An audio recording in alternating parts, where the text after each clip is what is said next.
Часть 6. Путем зерна. Глава 24. В Улусе Джучиевом. Смена этнической доминанты. Патриотизм – это искренняя любовь к этнической или суперэтнической традиции, с той разницей, что на уровне этноса лежит общность, основанная на сигнальной наследственности, а на уровне суперэтноса – общность культуры, пусть даже заимствованной, но принятой искренне и добровольно. На рубеже XIII-XIV веков русские, несмотря на политическую раздробленность страны, осознавали свое системное единство по отношению к полякам, шведам, венграм, немцам, но не к грекам, болгарам, грузинам. Католичество было индикатором одного суперэтноса, а православие – другого. Конечно, суздальцы или волыни не знали, что они не византийцы или болгары. Различие с ними было на порядок больше, чем между русскими в разных княжествах, но различие с католиками и мусульманами было на 2-3 порядка больше. Этническая симпатия, положительная комплементарность, вызывала на Руси сочувствие к грекам в 1204 году, к болгарам в 1205 году, к половцам, породнившимся с русскими в 1223 году, и к ижорянам в 1240 году. И наоборот, победа Александра Невского в 1242 году на Чудском озере и Даниила Галицкого под крепостью Ярославом в 1245 году воспринимались как радость всей Руси поскольку инерция пассионарного напряжения этнической системы еще не затухла. Но перечисленная ранее вереница бед указала направление этнического процесса. К 1252-1257 годам энтропия восторжествовала. Хотя войны не прекращались, но они шли уже не за Русь, имеется в виду древнерусская этническая целостность, превратившуюся на целый век в арену борьбы трех разных и враждебных друг другу суперэтносов – католического, мусульманского и степного. Основной доминантой последнего была не религия, а яса Чингисхана. Грандиозный поход Батыя в 1237-1242 годах произвел на современников ошеломляющее впечатление. Но ведь это был всего лишь большой набег, а не планомерное завоевание, для которого у всей монгольской империи не хватило бы людей. В самом деле монголы ни на Руси, ни в Польше, ни в Венгрии не оставляли гарнизонов, не облагали население постоянным налогом, не заключали с князьями неравноправных договоров. Поэтому выражение «завоеванная, но не покоренная страна» полностью неверно. Завоевание не состоялось, потому что оно и не замышлялось. Батый имел задание рассеять половцев, что он и сделал, и заключить приемлемый мир с оседлыми соседями, от которых можно было бы не ждать контрудара. А это ему не удалось. Католическая Европа находилась в акматической фазе этногенеза. Пассионарный перегрев рвал ее на части, что мешало завоеваниям, хотя те все-таки происходили.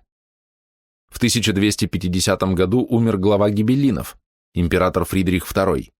Империя распалась, и папа Иннокентий IV смог счесть себя главой христианского мира. Тогда-то Даниил Галицкий принял из рук папы королевскую корону Малой Руси. За это он должен был воевать против монголов и осторожно подготавливать унию с папизмом.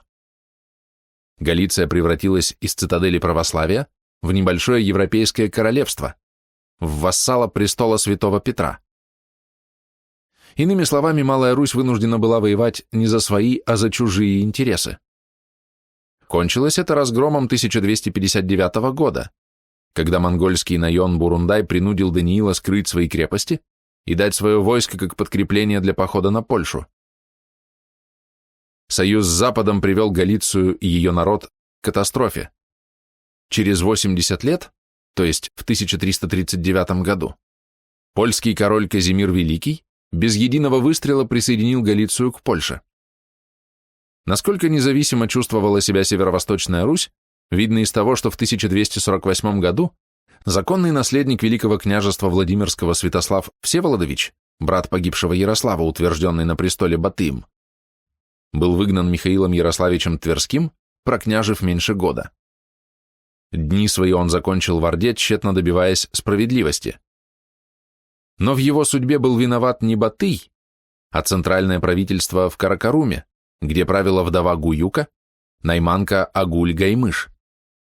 Она отдала власть на Руси детям отравленного Ярослава, Александру Великое княжение и разрушенный Киев, а Андрею богатое Владимирское княжество.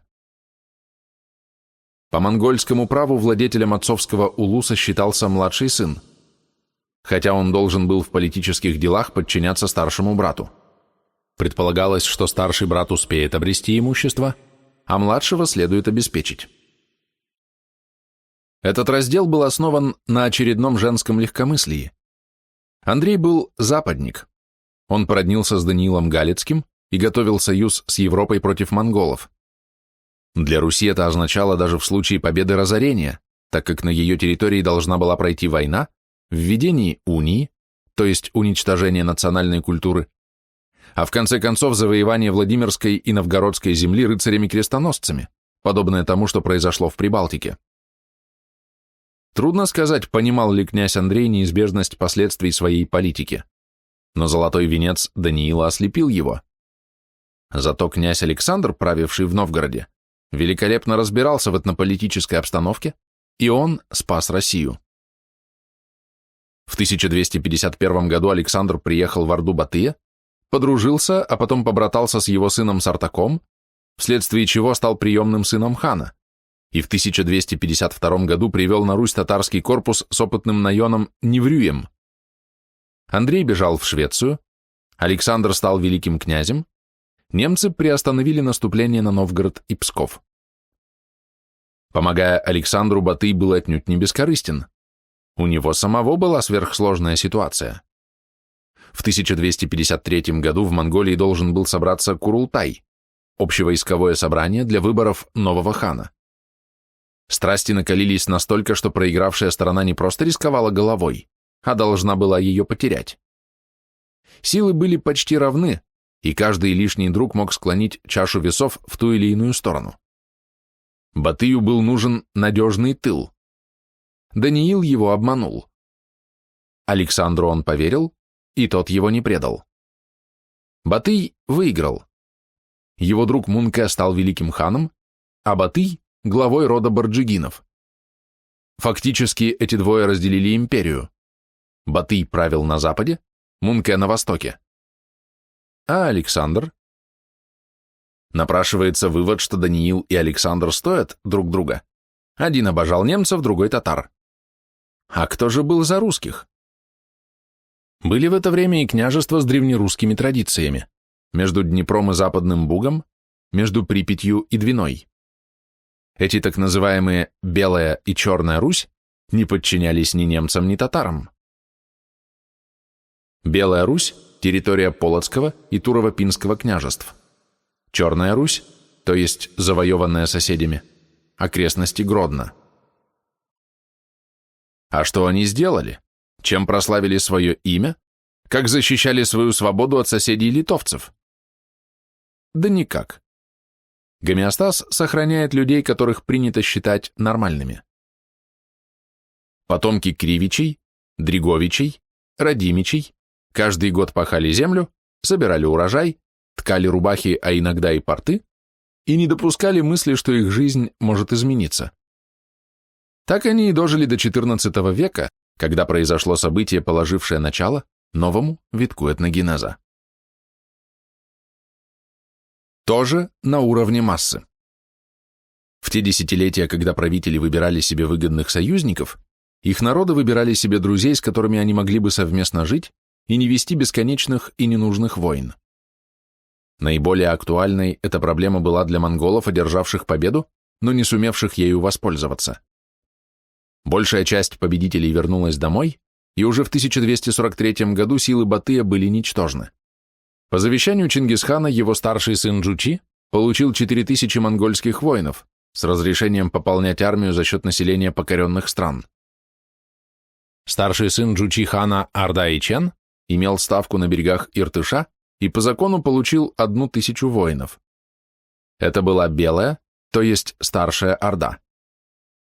От власти Арда-Ичен отказался.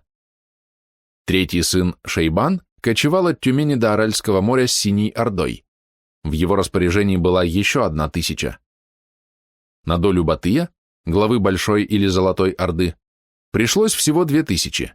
Хины, мобилизованные джурджени, артиллерия, то есть обслуга военных машин, и мангуты. К этому ядру добавилось ополчение, число коего Веселовский определил, видимо, правильно, в 25 тысяч. Ясно, что без верных друзей такой улус просуществовать 240 лет не мог. Кто же были сторонники ханов Золотой, Синей и Белой Орды? Кыпчаки. Наиболее тонким и умным надо признать краткое описание улуса Джучиева Эль-Омари. В древности это государство было страной кыпчаков, но когда им завладели татары, то кыпчаки сделались их подданными. Потом они смешались и породнились с кыпчаками, и земля одержала верх над природными и расовыми качествами их, и все они стали точно кыпчаки, как будто одного с ними рода.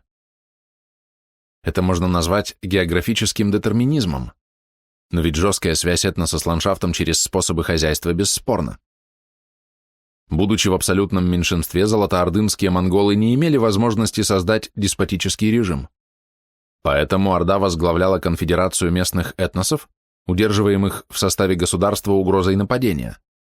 Черкесы, русские и ясы не в силах сопротивляться султану этих стран, и потому живут с ним как его подданные, хотя у них и есть цари.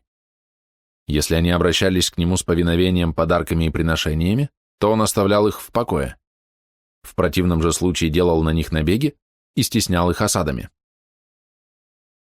Гораздо круче расправлялись монголы со своими азиатскими противниками, жившими по обе стороны Уральского хребта. Юлиан, венгерский монах, бывший свидетелем покорения Приуралья в 1236 году, сообщает: «Во всех завоеванных царствах они убивают князей и вельмож, которые внушают им опасения. Годных для битвы воинов и поселян они, вооруживши, посылают против воли в бой вперед себя, других оставляют для обработки земли и обязывают тех людей впредь именоваться татарами». Так этноним татар получил широкое суперэтническое значение. Столь жестокие меры, видимо, объясняются тем ожесточением, которое сопутствует любой затяжной войне. Меркиты беспрерывно воевали с монголами с 1201 по 1216 год, а башкиры с 1220 по 1235 год. Всего 34 года. Тогда как поход через Русь занял только 3 года, и уже в 1243 году был достигнут мир, приемлемый для обеих сторон. Начались частые поездки в Золотую Орду русских князей, откуда те привозили жен татарок. Пресечение Александром Невским попытки перехода в стан враждебного Запада повело к той системе этнического контакта, которую следует назвать симбиозом. Эта фаза продолжалась до 1312 года, до принятия ханом-узбеком ислама как государственной религии. Из самых разных мест ездили в Орду и поступали там на службу, чтобы сделать военную карьеру, которая была недостижима для простых ратников и смердов на своей родине. В Золотой Орде все время шли интриги, а в 1273-1299 годах пылала внутренняя война между узурпатором Нагаем и законными ханами-чингисидами. Русские князья принимали в ней самое живое участие. Один сын Александра Невского Дмитрий и сын Даниила Галицкого Лев поддержали Нагая, а Андрей Александрович и его дядя Василий Ярославич – законных ханов. В условиях этой напряженной войны русские княжества имели возможность оторваться от Орды, но они этого не сделали. Наоборот, независимый Смоленск просил принять его в состав улуса Джучиева, чтобы получать помощь против посягательств Литвы, и на время стал щитом России. Татарская помощь остановила натиск с запада. Но и на востоке было непросто. В XIII веке Волга еще не была русской рекой. Пограничным городом Руси в 1220 году стал Нижний Новгород, воздвигнутый на месте Мордовской крепости, взятой приступом. От устья Оки до Дербента и Хорезма простиралась мусульманская страна, завоеванная монголами. Блестящая культура ислама обольщала многих монгольских ханов и батуров, что весьма влияло на политику улуса Джучиева. Первым мусульманином на троне сарая стал брат Батыя Берке, вступивший в войну со своим двоюродным братом, Ильханом Ирана Хулагу. Однако он не рискнул поссориться с Александром Невским и даже разрешил в 1260 году учредить в сарае православную епископию. Зато несториан он притеснял беспощадно. Сменивший его Менгу Тимур был последователем традиционной монгольской религии Бон, так же как Телебуга и Тахга, противники Нагая, бывшего тайным мусульманином. Карьеру Нагай сделал благодаря тому, что хан Туда-Менгу, вступивший на престол в 1280 году, был настроен мистически и в 1283 году превратился в суфийского дервиша, выпустив власть из рук. По сути дела, суфизм был совсем не похож на воинствующий ислам, суннизм, однако суфии называли себя мусульманами и были терпимы в странах ислама. Наконец, царевич Узбек отравил хана Тахту в 1312 году, победил хана Белой Орды Ильбасмыша 1313-1320 годы и объявил ислам государственной религией Золотой Орды. Царевичи и наёны, отказавшиеся предать веру отцов, были казнены. Обязанность сменить религию не распространялась на русских, что говорит об известной самостоятельности Руси. Язычники, жившие в русских княжествах, тоже не принуждались к принятию ислама. Из всего этого следует, что военную победу одержали монголы, степной суперэтнос, а идеологическую – мусульмане. Трудно переоценить значение реформы узбека. Он превратил степной улус в купеческий султанат. Таким образом, поволжские этносы вошли в мусульманский суперэтнос. Опорой узбека было население, покоренное Батыем, горожане которых в XIII веке называли сартаульский народ, и уцелевшие от резни половцы, составившие войско Нагая. Конечно, новому режиму подчинились не все. Пассионарная часть монголов заявила узбеку: «Ты ожидай от нас покорности и повиновения, а какое тебе дело до нашей веры и исповедания? И каким образом мы покинем закон Ясак Чингисхана и перейдем в веру арабов?» В ответ на это последовали казни наёнов, бахши и волшебников. Великая степь, никогда не знавшая религиозных преследований, столкнулась с этим омерзительным проявлением цивилизации, ибо в организации инквизиции мусульмане не уступали католикам. Тот, кто хотел сохранить свободу совести, должен был бежать. Куда? В Иране Газан-хан принял ислам еще в 1295 году. В Египте и Сирии господствовали мамлюки, половцы, проданные туда монголами и захватившие власть. Попасть к ним в руки для ордынского богатыря было хуже смерти. Западная Европа находилась в состоянии постоянной холодной войны с Ордой. Добраться до Китая, где правила веротерпимая династия Юань, было практически неосуществимо из-за дальности и трудности путей. Единственным местом, где татары-противники ислама могли найти приют и дружелюбие, были русские княжества, с которыми ревнители древней традиции, многие из них родились от смешанных браков, связали полвека совместной жизни. Так появились на Руси Аксаков, Алябьев, Апраксин, Аракчеев, Арсеньев, Ахматов, Бабичев, Балашов, Баранов, Басманов, Батурин, Бекетов, Бердяев, Бибиков, Бельбасов, Бичурин, Бабарыкин, Булгаков, Бунин, Бурцев, Бутурлин, Бухарин, Вильяминов, Гоголь, Годунов, Горчаков, Горшков, Державин, Епанчин, Ермолаев, Измайлов, Кантемиров, Карамазов, Карамзин, Киреевский, Корсаков, Кочубей, Кропоткин, Куракин, Курбатов, Милюков, Мичурин, Рахманинов, Салтыков, Строганов, Таганцев, Талызин, Танеев, Татищев, Тимошев, Тимирязев, Третьяков, Тургенев, Турчанинов, Тютчев, Уваров, Урусов, Ушаков, Ханыков, Чаадаев, Шаховской, Шереметьев, Шишков, Юсупов. Этот перечень лишь отчасти отражает тот размах, который приобрела русско-татарская метисация. Много рядовых воинов поселились на юго-восточной окраине, были зачислены в пограничные отряды и составили сословие дворян-однодворцев, подобие польской застенковой шляхты. Только Екатерина II, упрощавшая систему Российской империи, перевела их в сословие государственных крестьян. Ареал однодворцев стал рубежом между двумя новообразовавшимися этносами – великорусским и татарским. И более того, между двумя суперэтносами – православным и мусульманским. Факты и оценки. Перечисление событий в их связи и последовательности есть необходимый фундамент истории. Без этого фундамента никакое здание стоять не может, но жить в фундаменте не будут даже мыши. Людям необходимы стены с окнами, крыша и внутренняя отделка комнат. В истории роль последних занимает анализ, то есть обнаружение причин и следствий, и синтез, воспроизведение эпохи относительно нас, потомков ее изучающих. А эти воспроизведения бывают разнообразны, хотя отнюдь неравноценны. В середине XIII века в зените находились две могучие системы. Первая – теократия папы Иннокентия IV, победившего заклятого врага папства императора Фридриха II и добившегося распадения Германской империи, а потом покончившего с Сицилианским королевством, последним оплотом гибеллинов в 1250-1266 годах.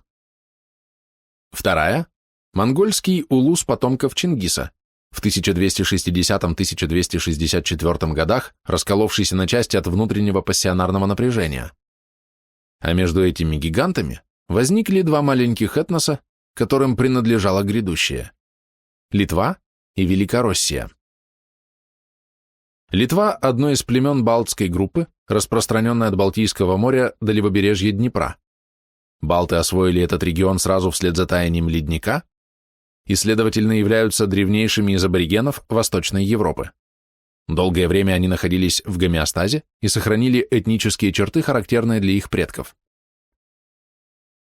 Великороссия ранее называлась Залесской Украиной и располагалась в Волго-Окском междуречье.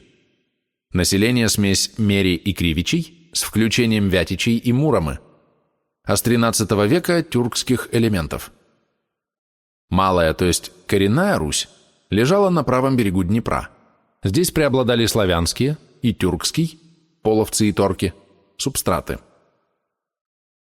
С их даже не рождением, а зачатием связаны незабываемые имена.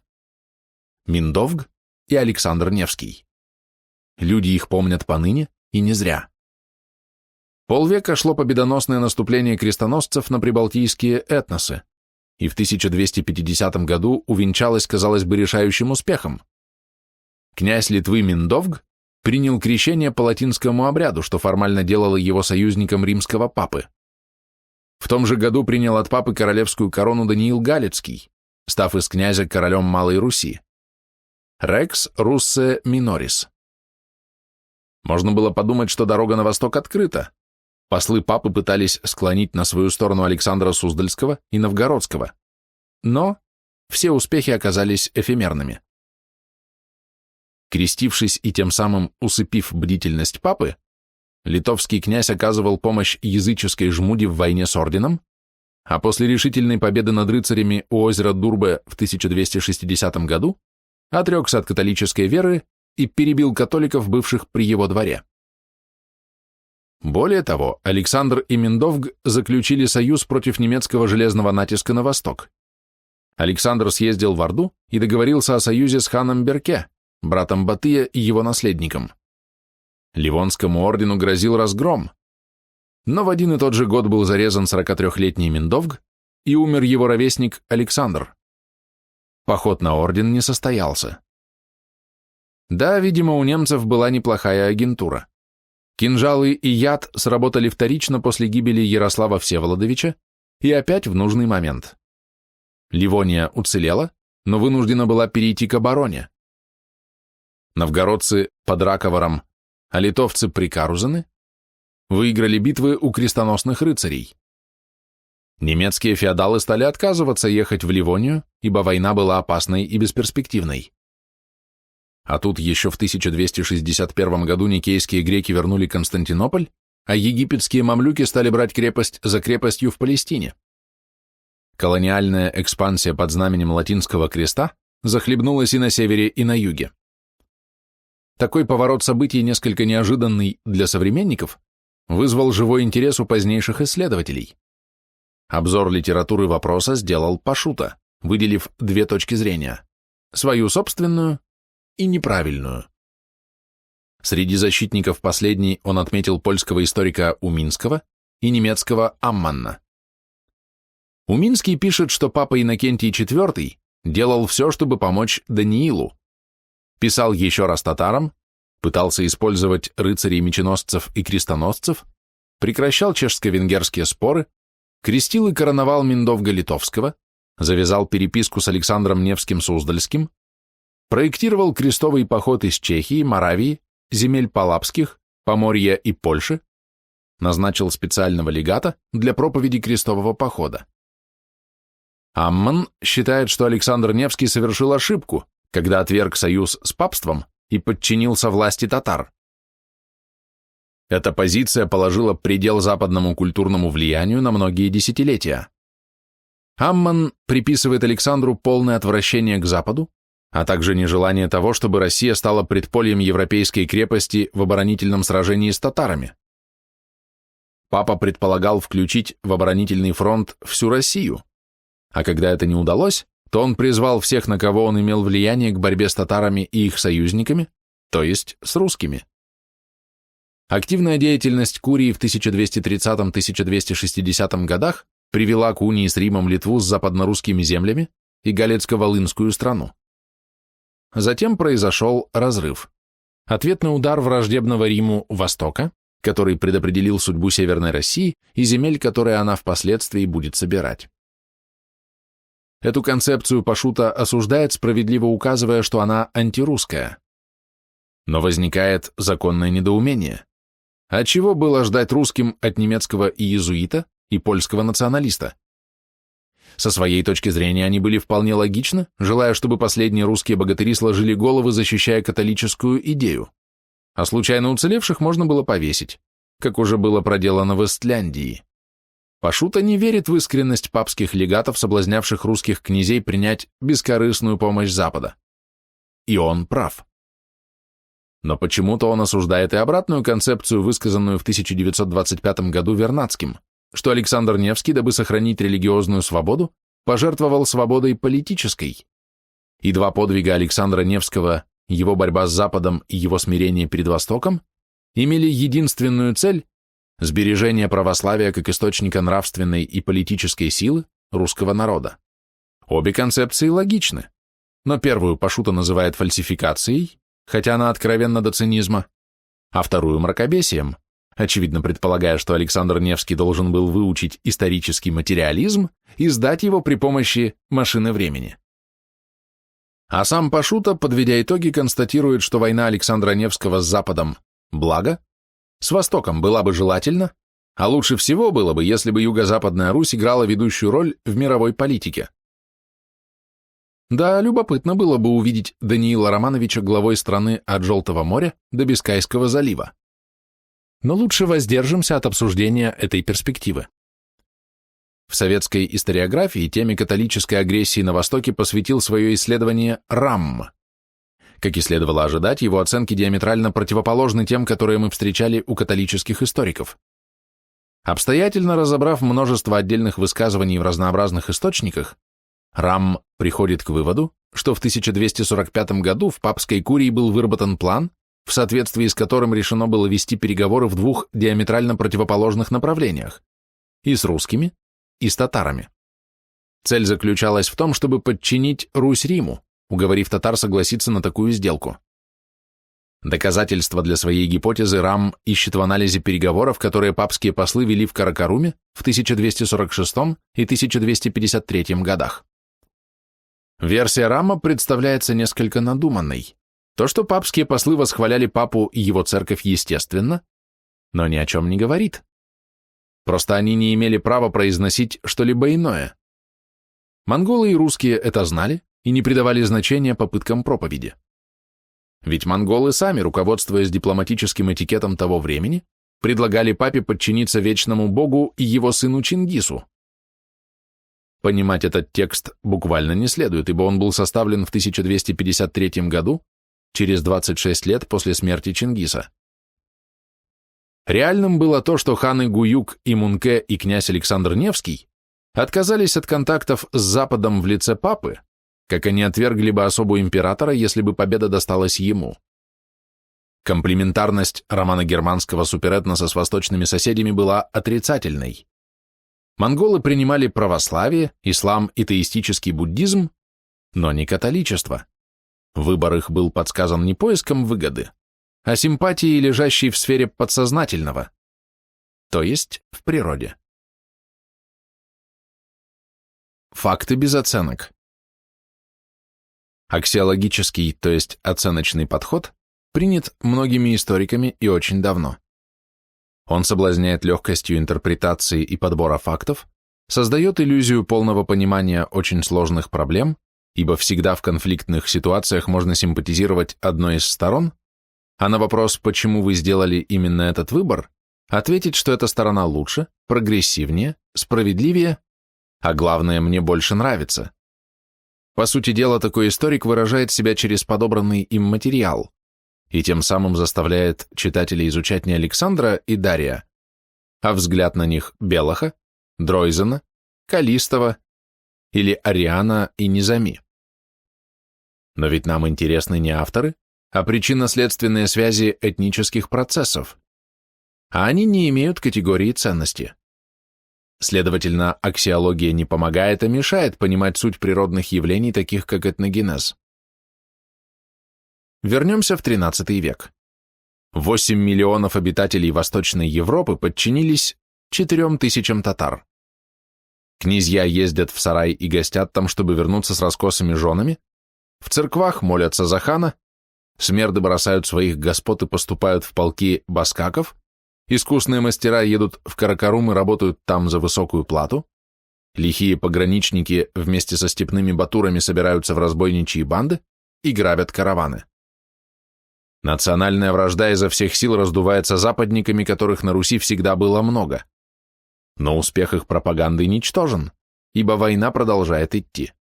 В Карпатах с венграми, в Эстонии с немцами, в Финляндии со шведами. Вот эту систему русско-татарских отношений, существовавшую до 1312 года, следует назвать симбиозом. А потом все изменилось. Отрицательное отношение русских политиков и дипломатов XIII века к немцам и шведам вовсе не означало их особой любви к монголам. Без монголов они обошлись бы с удовольствием, так же, как и без немцев.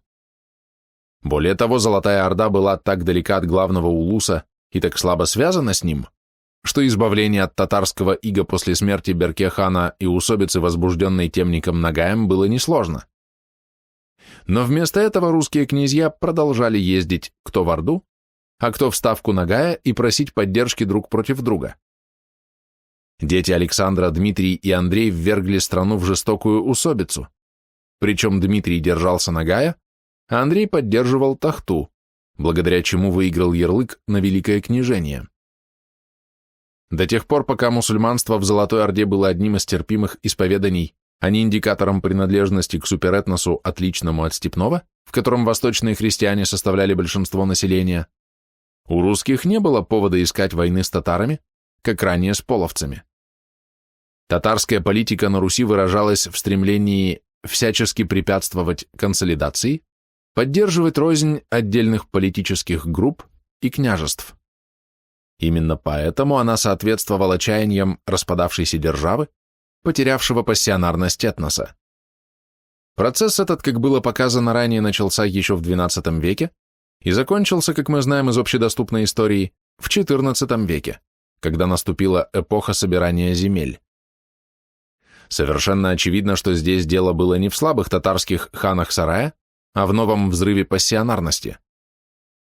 Таким образом, заслуга Александра Невского заключалась в том, что он своей дальновидной политикой уберег зарождавшуюся Россию в инкубационной фазе ее этногенеза, образно говоря, от зачатия до рождения. А после рождения в 1380 году на Куликовом поле Новой России ей никакой враг уже не был страшен. И, наконец, чтобы покончить с побочной, то есть историографической темой, необходимо развеять еще один миф. В Монголии после смерти Угадея создались две партии, крайне враждебные друг другу. Во главе первой стоял царевич, а с 1246 года хан Гуюк, вторую возглавляли Батый и дети Талуя, старший из которых Мунке, был другом Батыя. Мунке поддерживали несториане, Гуюк искал союза с православными. У Монголии было два сильных врага – багдадский халиф и папа. Сила монголов была в мобильности. Они могли выиграть маневренную войну, но не оборонительную. Поэтому остро встал вопрос, на кого идти. На папу в союзе с русскими и греками или на халифа при поддержке армян и персидских шиитов. Батый обеспечил престол Мунке, тем самым обратив силы Монголии на Багдад и освободив от угрозы Западную Европу. Он считал, что дружба с Александром Невским надежно защищает его от нападения с Запада, и был прав. Таким образом, ход событий сложился в пользу христианского мира, но не вследствие героического сопротивления русским ненужного, а из-за его отсутствия. Зато династия аббасидов погибла, и если бы не вмешательство крестоносцев, предавших монгольско-христианскую армию, Иерусалим был бы освобожден. На второй натиск у монголов не хватило пассионарности, растраченной в полувековой междоусобной войне 1259-1301 годы. Итак, походы монголов 1201-1260 годов есть история пассионарного толчка, или точнее энергетического взрыва, погашенного энтропией. Поэтому поиски здесь правых и виноватых или добрых и злых бессмысленны, как любые моральные оценки природных процессов. Они только мешают разобраться в механизмах изменений причинно-следственных связей в сложных вариантах суперэтнических контактов. Путем зерна. Диалектика природных явлений предполагает обязательное сочетание жизни и смерти. Согласно закону отрицания, смерть есть необходимое условие для продолжения любого процесса жизни, и когда в поле зрения наблюдателя находились короткие отрезки линейного времени, этот тезис не вызывал сомнений даже у древних греков. Однако к длинным отрезкам времени они относились иначе. «Только горы вечны, до полярной звезды никто не сдвинет», говорил герой античной драмы настолько умный, что даже олимпийцев считал смертными, или точнее возникшими и конечными. Римляне были проще и называли свою столицу вечным городом, а их культурные наследники-европейцы полагают вечным линейный прогресс и очень сердятся на тех философов истории, которые говорят об упадках цивилизаций. Обыватель даже в стенах академии готов допустить, что исчезнет кто-то, но не он и его институт. Тем не менее, диалектика права. Для продолжения любого процесса, в том числе этногенеза, обрывы и перестройки – такой же элемент развития, как и периоды плавного накопления ценностей. Поскольку этносы таксономически находятся между биологическими категориями, видами и организмами, то срок их существования не может быть определен визуально, слишком долг, а в масштабах культурологии он слишком краток. Возникает вопрос, что является предметом конечным и смертным, если пирамиды и Акрополь пережили египтян и греков, а люди размножаются и человечество все время обновляется? Ответ прост. Система этноса, исчезающая вследствие энтропии. А элементы ее, люди, иногда перестраиваются в новые системы, а иногда костенеют в состоянии реликтов. Для определения и описания начальных и конечных фаз этногенеза нужен широкий охват временных лет, длинные промежутки линейного времени, которые иным способом сливаются в сплошные линии, разумеется, для нашего глаза. Как трудно бывает определить начало этноса, да и его конец. С точностью до 1 года это вообще невозможно. С точностью до 1 жизни тоже, но с точностью до 1,5-2 веков можно, а этого достаточно. Как говорилось ранее, Византия и славянский мир были ровесниками, значит и старение их шло синхронно. В XIII веке Византия путем грандиозного усилия избавилась от французов и венецианцев, продлив свое существование до 1453 года как персистент. А затем остаток византийцев, реликт, влачил существование в мусульманском Стамбуле, пока не был вырезан в 1827 году по приказу султана в отмщение за восстание в Морее. Так кончилась этносоциальная система, хотя потомки уцелевших ромеев еще встречаются в Южной России. Русичам грозила худшая судьба. они перемешались с Мерей, Мордвой, Муромой, Яхвягами и Куманами, так что их ожидало превращение в этническую химеру, а затем и аннигиляция. Но на рубеже XIII-XIV веков заметен, а потом стал очевиден, разумеется, для историков, а не для современников по причине аберрации близости, мощный негантропийный импульс или пассионарный толчок. Ось этого толчка прошла от Пскова до Бруссы и дальше на юг, до Абиссинского Нагорья, где уже обратился в пыль древний Аксум. На беду для греков ось толчка прошла восточнее Константинополя.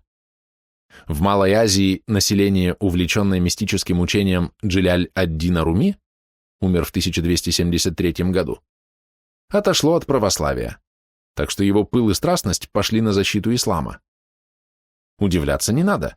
Пассионарность определяет силу, а доминанта – ментальность, ее направление. Зато нашим предкам повезло. Пассионарность как катализатор спаяла рыхлую массу в монолит – Россию. Древним этносом можно и следует называть тот, который избег обновления, как бы оно ни шло, будь это пассионарный толчок или импорт пассионарности от соседей, или метисация, при которой неизбежно теряются некогда живые традиции. Так ось пассионарного толчка IX века миновала Британию, но норманны и французы принесли туда пассионарные гены в XI-XII веках, и смешанный этнос под властью плантагенетов смог провести тяжелую столетнюю войну, покрыв себя славой. Великороссия обновилась за счет христианских монголов и крещенных литовцев, Малороссия за счет половцев. Но чистым древнерусским племенем остались белорусы. Их не затронули ни ордынские чамбулы, отряды, совершавшие набеги, ни малочисленные литовцы, подарившие потомкам своих витязей Москве и Варшаве, ни немецкие рыцари, отбитые при Грюнвальде в 1410 году. Белоруссия дожила как древнерусский заповедник до своей мемориальной фазы, и как таковую ее описал образованный белорусский писатель XX века. Верить ему можно, хотя он говорит от лица персонажа. И все же непрекаянный мы народ. Этот позорный торг родиной на протяжении 7 столетий. Поначалу продали Литве, потом едва народ успел ассимилировать ее полякам, всем, кому не лень. Несчастная Беларусь, добрый, покладистый, снисходительный, романтичный народ в руках такой погони, шляхты. Отдает чужакам лучших своих сынов, лучших поэтов, нарекает чужаками детей своих, пророков своих, как будто очень богат. Отдает на добычу своих героев, а сам сидит в клетке над миской с бульбой да брюквой и хлопает глазами. Автор жалеет свой народ, и не зря. В Восточной Европе пассионарный толчок поднял к исторической жизни два этноса – литовцев и великороссов. На старте они были в разных положениях. Древние балты находились в состоянии гомеостаза.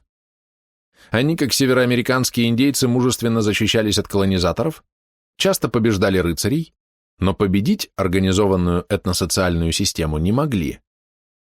Их ждала участь пруссов и палапских славян, если бы в их среде не появились люди, способные на сверхнапряжение, подобные Гедимину, Кейстуту, Витовту, Ольгерду.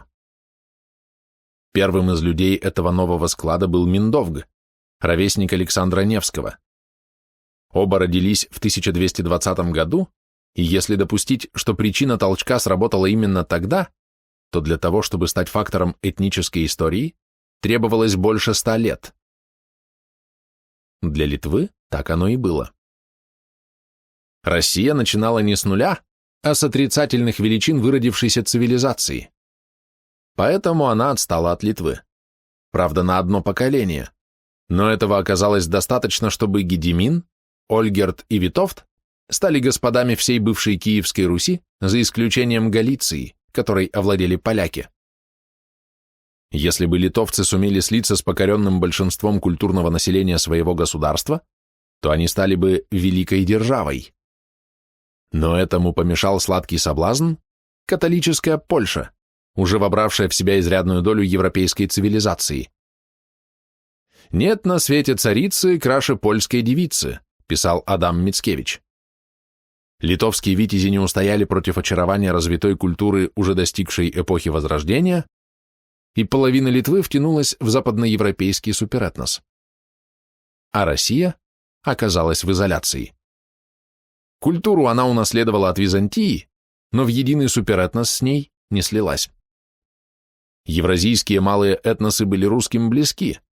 Ландшафт, способы хозяйствования, демонология, ибо в тонкостях христианской догматики мало кто разбирался, роднили население единого лесостепного региона. Но победа соседнего мусульманского суперэтноса, овладевшего в 1312 году Поволжьем и Причерноморьем, вызвала многовековую войну, которую многие историки пытались экстраполировать в прошлое. Великороссия, чтобы не погибнуть, вынуждена была стать военным лагерем, причем былой симбиоз с татарами превратился в военный союз с Ордой, который продержался более полувека, от Узбека до Мамая. В этот период великоросский этнос переживал инкубационную фазу. Он на время потерял даже общее наименование. Тогда и долго после говорили московиты, тверичи, рязанцы, смоляне, новгородцы. И только в 1380 году на Куликово поле пошли русские. И хотя Москва, присоединив к своим владениям Великое княжество Владимирское в 1362 году, стала признанной столицей России, для того, чтобы население ощутило себя этносом, понадобился подвиг, ставший моментом рождения и государства, и народности, и культуры, и воинского духа, позволившего потомкам витязей XIV века жить и побеждать, ориентируясь на самих себя.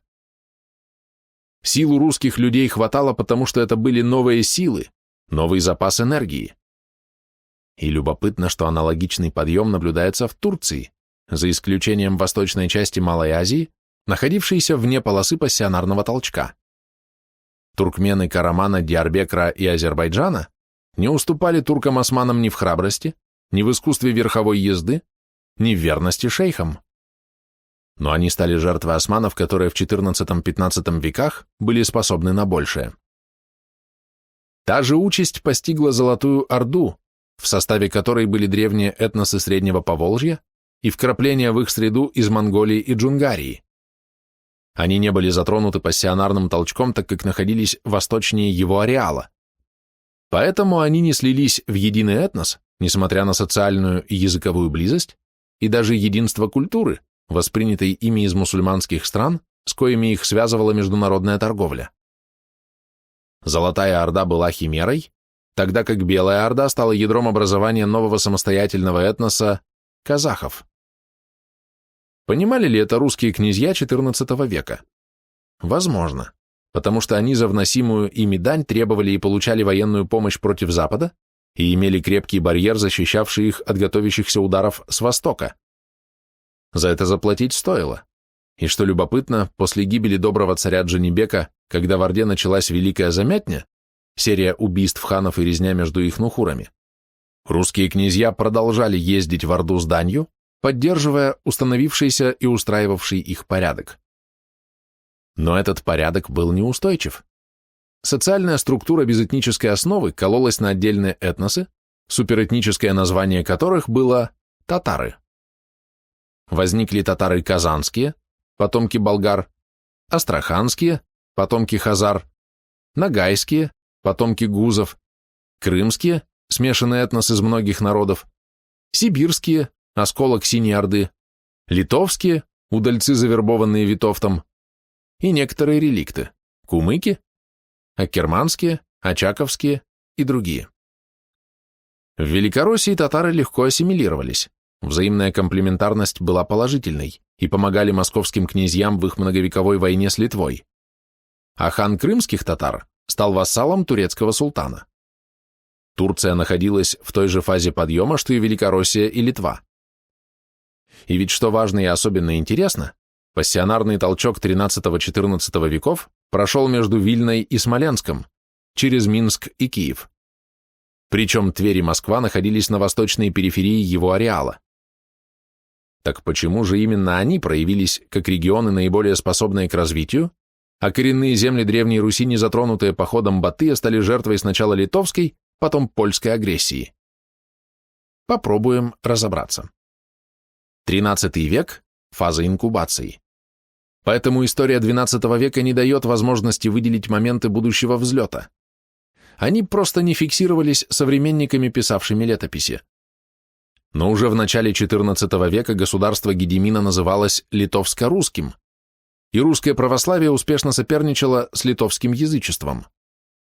Исповедание той или иной религии подобно лакмусовой бумажке для описания процессов этногенеза. И тем не менее, в конце XIV века языческая Литва с королем Егайло примкнула к Западу, а оппозиция, возглавляемая князьями Витовтом и Свидригайло, потерпела поражение. Границы западного суперэтноса продвинулись до Полоцка и Смоленска, а политическое господство до Вязьмы и Курска. Чрезвычайно слабое сопротивление русского населения Белой, Черной и Червленой Руси бесспорно.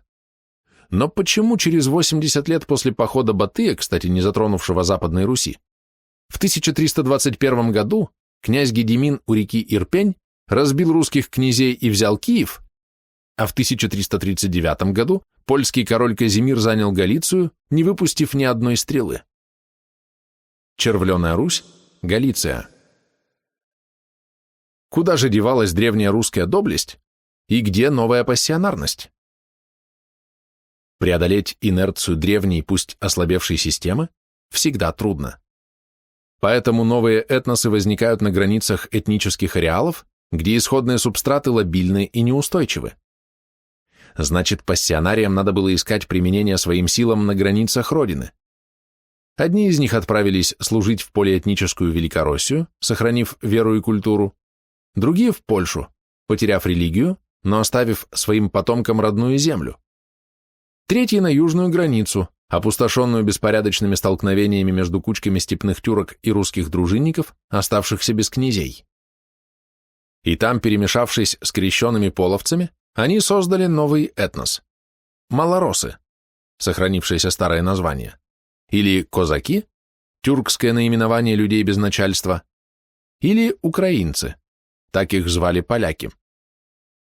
Этот этнос проявил невероятный героизм, ибо он вернул заброшенную землю, вывел ее из запустения, сохранил культурную доминанту и саблей добыл политическую свободу.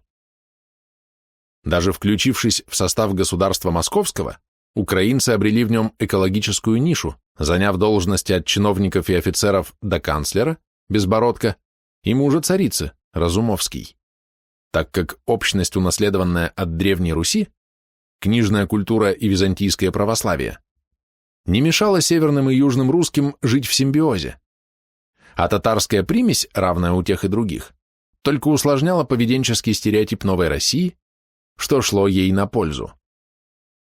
Итак, в смене суперэтносов наблюдается не преемственность, а, говоря языком математики, отношения. Русские как этнос относились к древним русичам как французы к галлам или итальянцы эпохи Возрождения к римлянам времен Калигулы. А запустение, в кавычках, и иго, в кавычках, это водораздел между двумя этногенезами. Сделаем вывод. Русские относительно Западной Европы не отсталый, а молодой этнос.